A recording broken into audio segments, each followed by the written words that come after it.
Hi everyone, this is Lauren coming at you from the break zone with another deck tech video. This one going over the Pew Pew deck list by Daniel Belia. He used this deck to take down the Melbourne Grand Open Pulse Cup. So he is the final winner for that one. And this Mono Wind Ishtola Ping deck is actually very interesting. There's a lot of activating forwards and backups, a lot of activated abilities in order to deal damage to forwards. Very interesting, and it's really good against Mono Ice. So coming to Opus 6, a lot of people were worried that Opus 5 Mono Ice and, well, the mid-range and the Turbo Discard versions would be very strong and would actually be soul-crushing even for like newer players. So some of the things that people were really worried about is that, well, the best deck is about a $250 plus deck when you're going non-foil, which is quite expensive. On the other hand, you've got this deck, the Mono deck, that's floating around like what, 60 to 80 bucks, if not less, and that can completely like, just crush Mono Ice. So it's really nice to see that happen. And let's go over some of the cards that got Daniel the win. All right, so we're going to start off with Ishtola, who's been a staple in terms of decks that want to deal direct damage, especially when they involve wind. Being able to dole one wind CP in order to deal 1,000 damage is pretty good.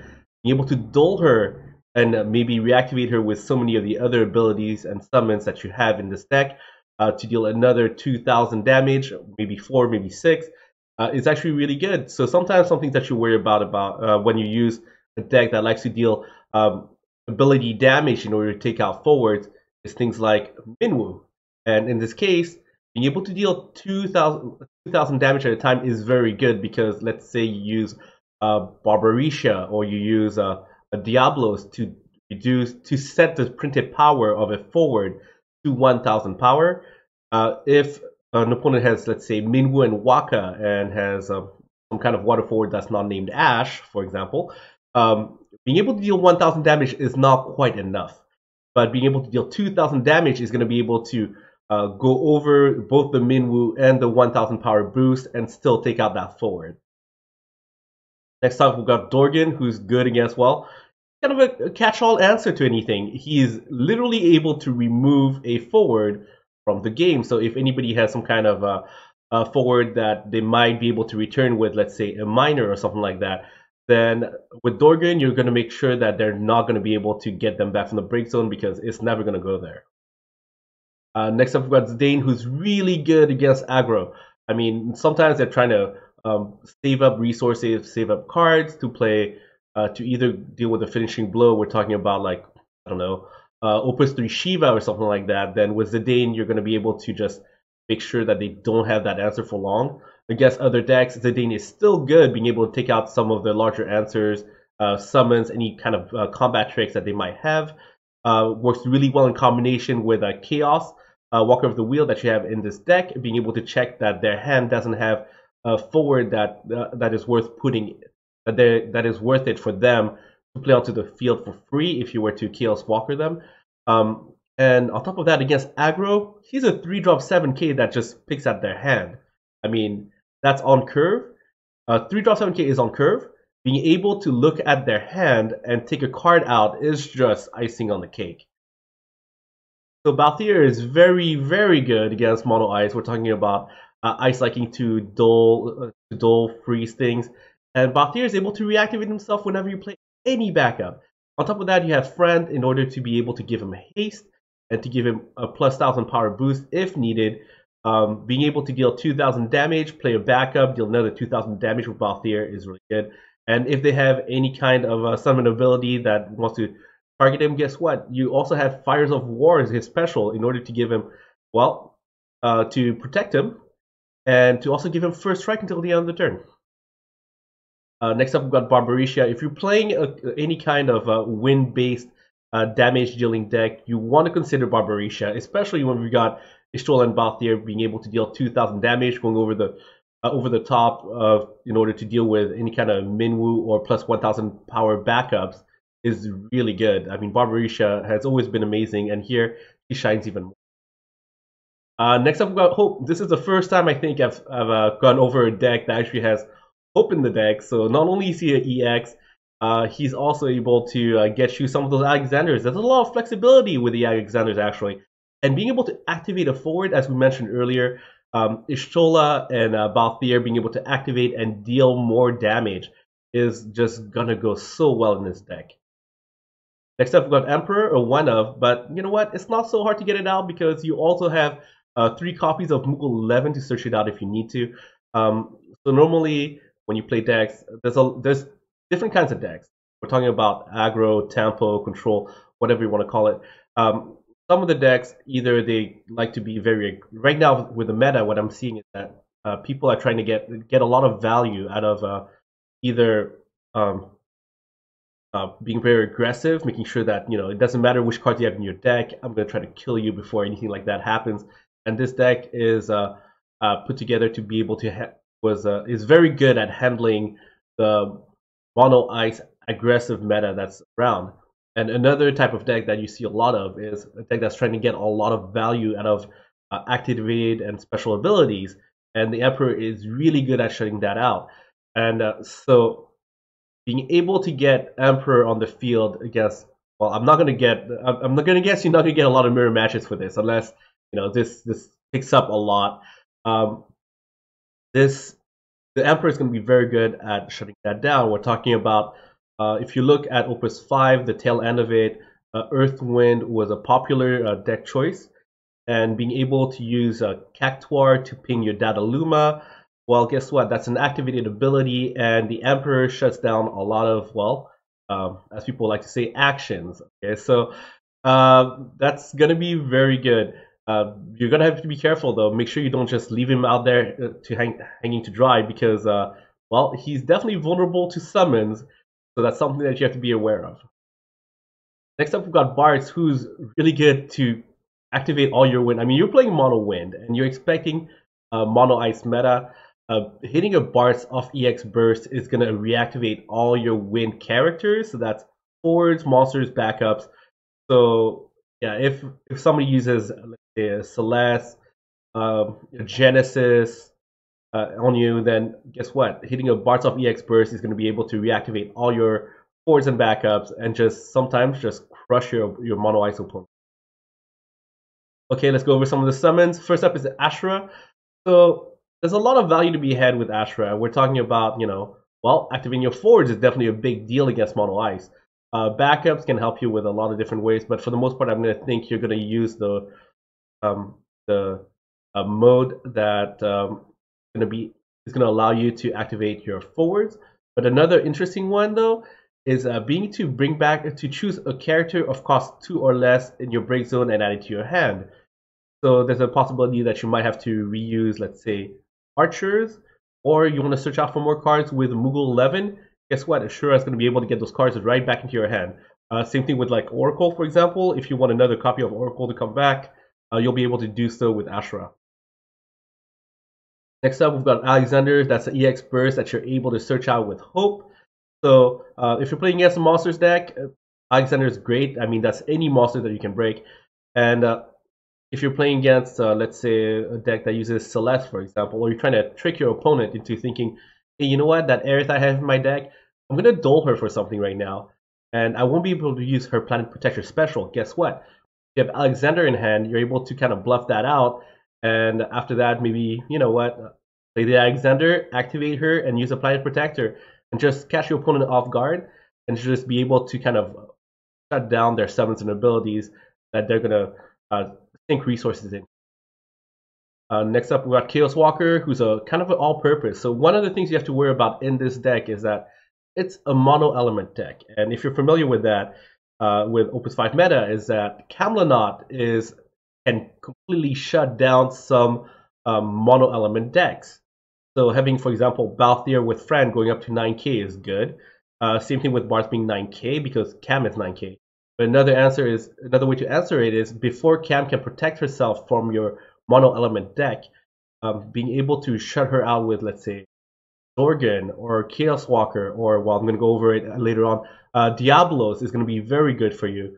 So that's definitely one of the answers that you want to have. Or if somebody goes very aggressive on you, dumps their hand, let's say thaumaturge, Argeth, Squall, have no cards in hand, swing at you with Haste Squall. Guess what? The Chaos Walker is going to be able to take out one of their forwards, and they're going to have nothing to play afterwards. Also, if, for example, they play, let's say, a Sid Alstein, then you know that the Sid Alstein was probably the best forward that they had in their hand if they dumped the whole hand for it.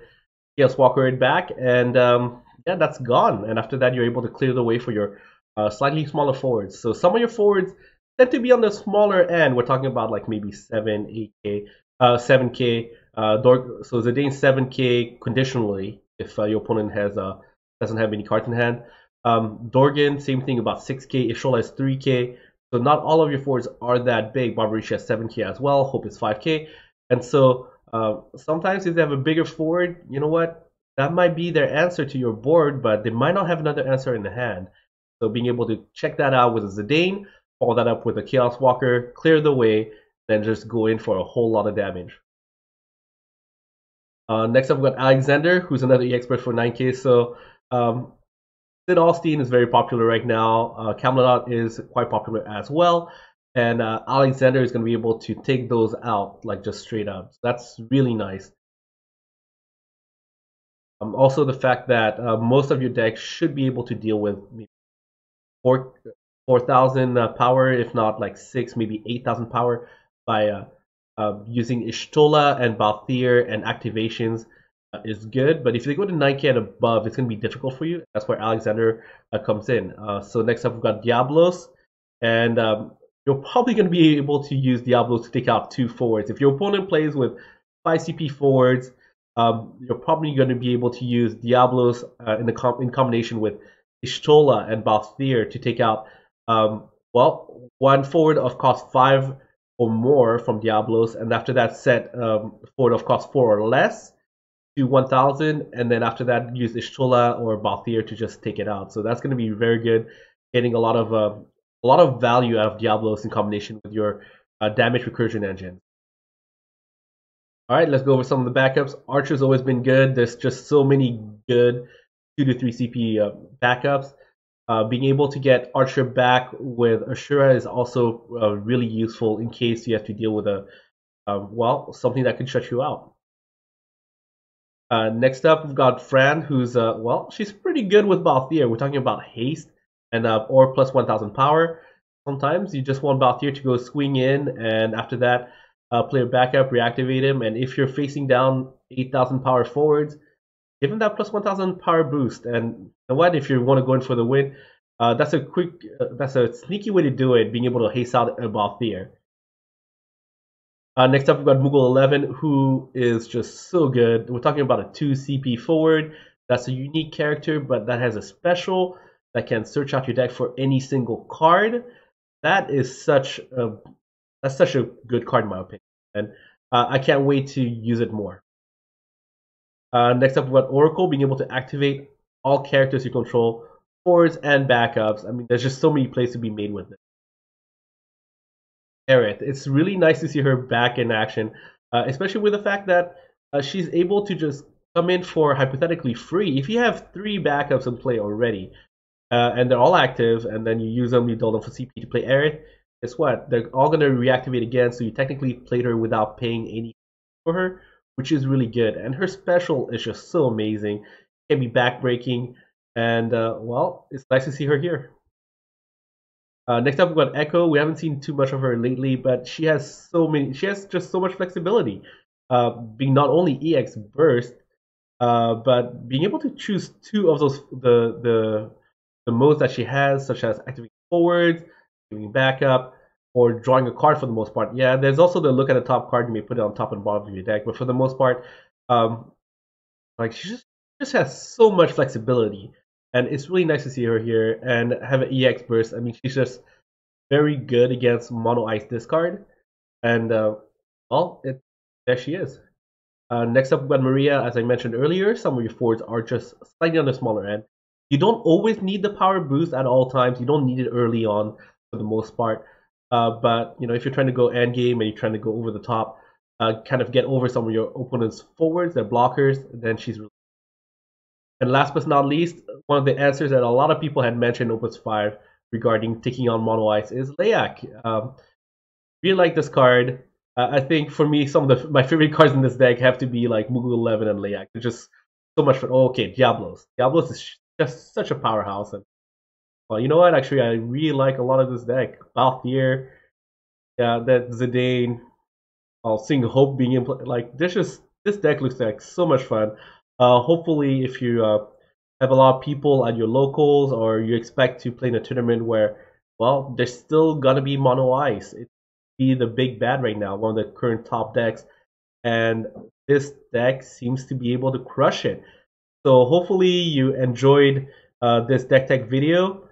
I mean, definitely sorry if we've been kind of falling behind. We've been very busy lately. We're actually currently preparing for the whoops.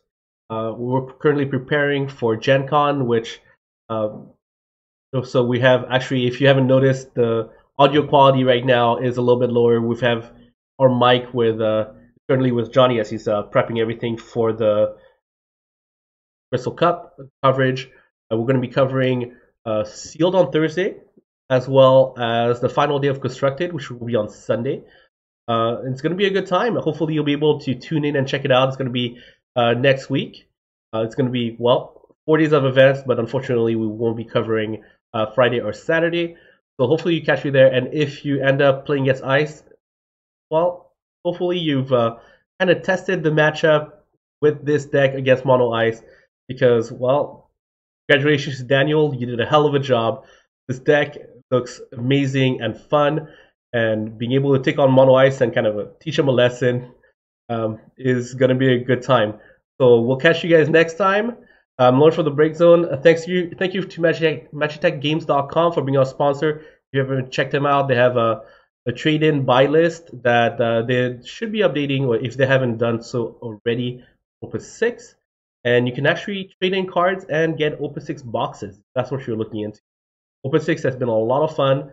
Hopefully you practice your sealed skills in order to go to Gen Con and maybe get that 3-round buy and that qualification off of the sealed event.